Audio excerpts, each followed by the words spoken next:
Alle julle mooi mense, hoop het gaan goed met julle almal vandag. My naam is Olga en welkom terug by my kanaal. Ons gaan vandag aangaan met Januarie die 9de uit Sarah Young se Jesus luister se daaglikse gewyde. En die verse wat ons vandag moet lees is Psalm 18 vers 33, Psalm 18 vers 33, dan sit Psalm 103 vers 12, Psalm 103 vers 12, dan sit 2 Korintiërs 4 vers 7, 2 Korintiërs 4 vers 7, dan sit 2 Korintiërs 12 vers 9, 2 Korintiërs 12 vers 9. Kry julle Bybels en ons sien wat dit sê. Die eerste vers is Psalm 18 vers 33 en daar so staan: God omgor my met sy krag, hy maak my pad voorspoedig. En die tweede vers is Psalm 103 vers 12. So ver as die ooste van die weste af is, so ver verwyder hy my oortredinge van my af. En die derde versie vir vandag is 2 Korintiërs 4 vers 7. En daar staan: ons wat hierdie skat in ons het, is maar kleipotte wat maklik breek. Die krag wat alles oortref, kom dus van God, nie van ons af nie. En die laaste versie vir vandag is 2 Korintiërs 12 vers 9. En daar staan: sy antwoord was: my genade is vir jou genoeg. My krag kom juis ten volle werking wanneer jy swak is. Daarom sal ek baie liewer oor my swakhede roem, sodat die krag van Christus my beskutting kan wees. Kom ons sien wat sê die boekie vandag vir ons julle.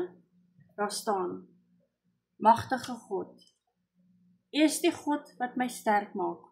Daarom kom ek na U toe nes ek is, met al my sonde en swakhede. Ek bely my baie sonde en vra U om dit van my af te verwyder, so ver as wat die ooste is van die weste. Ek rus in U teenwoordigheid met my tekortkominge duidelik sigbaar. Ek is soos 'n kleipot, gevul met swakhede, maar ek weet U krag kom ten volle werking wanneer ek swak is.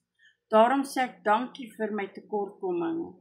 Dit help my om U te vertrou, om my met U krag te vul. Ek verheug my met U oneindige genoegsaamheid. U is ook die een wat my pad veilig maak. U bewaar my nie net van gevaar nie, maar ook van bekommernisse en oormatige beplanning. Eerder as om in die onbekende toekoms te tuur, wil ek deur die loop van hierdie dag bewus bly van U. Ek sal probeer om in U nabye kontak met U te bly en te vertrou dat U teenwoordigheid my sal lei en op koers sal hou. U is altyd langs my, maar U gaan my ook vooruit om struikelblokke op my pad vorentoe uit die weg te ruim. Ek vertrou dat U die regte omstandighede oor my lewenspad sal stuur om U wil in my lewe tot stand te bring. In die sterk naam Jesus. Amen. Weereens wil ek vir elkeen van julle almal sê baie dankie dat julle hier was vandag en dankie vir al die thumbs up wat julle los en vir al die uitstuur van my kanaal vir ander mense. Dit word baie waardeer. Maar as julle van hierdie content hou, doen my net 'n gunsie en julle het nog nie dit gedoen nie, druk asseblief die subscribe knoppie. Dit sal baie waardeer word. En onthou julle almal in die lewe nodig 'n bietjie liefde en Jesus. Sien julle almal môre. Bye.